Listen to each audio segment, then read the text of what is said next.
Aktualisht mbi 10.700 zyrtar publik janë subjekte deklaruese në Kosovë. Kështu u tha gjatë të mërkurës nga Agjencia për Parandalimin e Korrupsionit, e cila shënoi 20 vjetorin e themelimit duke lancuar platformën Open Date. Drejtori i agjencisë Yll Buleshka i tha se lancimi i platformës përbën një standard të ri të transparencës për institucionin, duke theksuar se kjo ka qenë një kërkesë e kahershme e shoqërisë civile dhe mediave. Standardi i dënave të hapura është standard i transparencës, është standard i afërsisë së agjencisë me qytetarin. Ky mekanizëm ju lehtëson mjaft shumë, po besoj gjithë interesuarve, për të pranuar të dhënat, jo tashmë vetëm në formatin PDF, po në formatet të cilat janë ose Excel apo CSV të tjerë, të cilët janë lehtë përpunueshëm nga ta.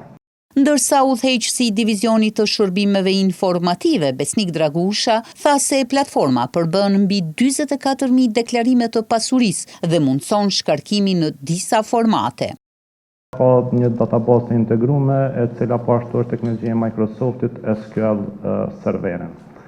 Të dhënat në platformën Open Data merren në mënyrë njëkohore ose një drejtimshë nga databaza e deklarimit të pasurisë, do të thotë sipas standardit që vendos agjencia njëherë një javë ose njëherë muaj përticohen dhënat, por ju do ta keni çdo herë pamjen kur është bërë përticimi i fundit të dhënave të deklarimit të pasurisë. Në takim u tha se përmes kësaj platforme do të ketë lehtësira të mjaftueshme të qasjes së qytetarëve, por edhe shoqërisë civile dhe mediave, në të dhënat që posedon agjencia si një hap i rëndësishëm për avancimin e transparencës dhe llogaridhënies në Kosovë.